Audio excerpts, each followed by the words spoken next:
بسم الله والحمد لله والصلاة والسلام على رسول الله. أهلا بكم حبايبي في مطبخ هند وإيمان.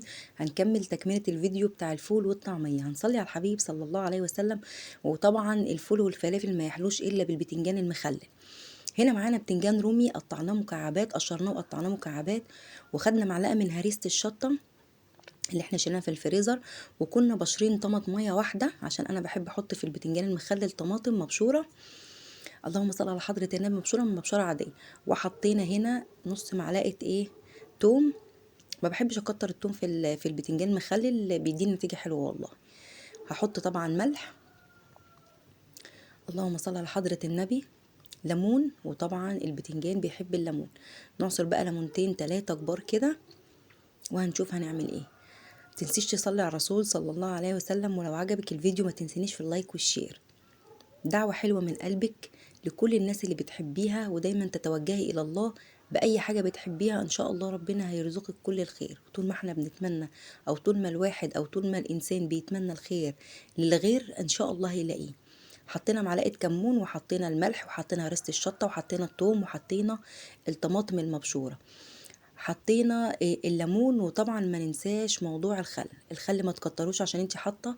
لو انت حاطه الليمون والليمون بتاعك مليان ميه، ما تكتريش خل، خلي بالك عشان كل حاجه ما تحدقش معاكي. هنشيل بس البذر كده.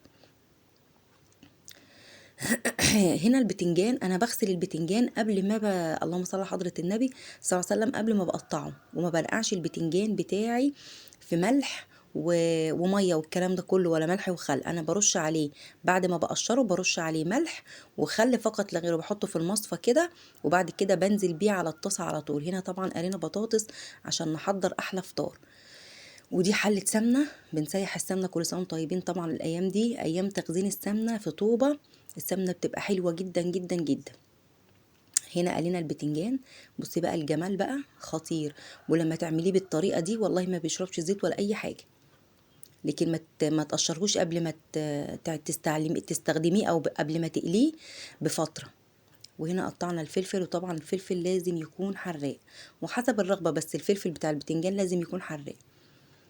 هنقطع بقى كده، هنطلع بقى الفلفل، وهنبتدي نقلي مع بعض الطعمية الخطيرة.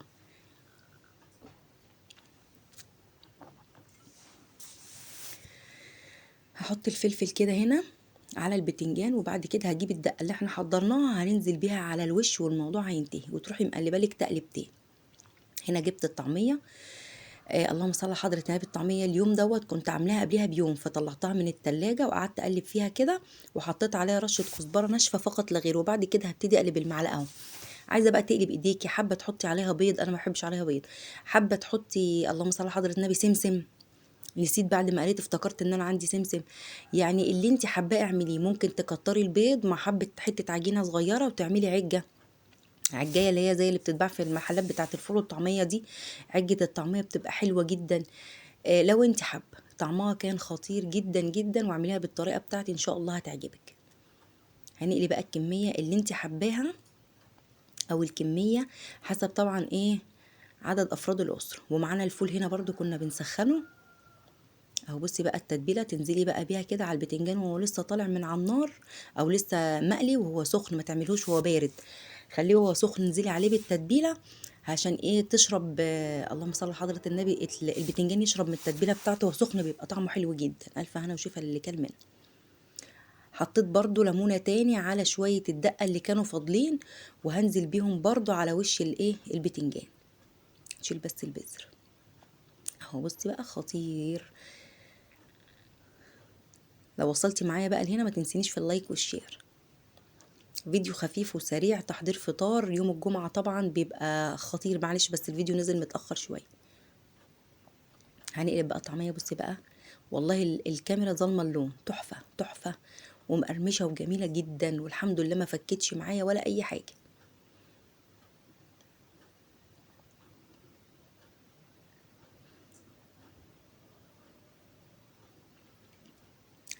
طب لو الطعمية فكت معاكي هتعملي ايه؟ اولا ميتها بتبقى كتيرة، لازم تصفيها من المية.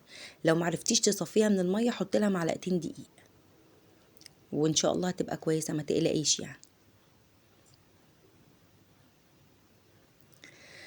لا اله الا الله. الفول بقى حطينا عليه معلقة سمنة بلدي من السمنة اللي احنا بنسيحها دي، وحطينا عليه ملح وفلفل وكمون عشان انا بحب الفول بالسمنة جدا. بصي بقى الطعمية خطيرة.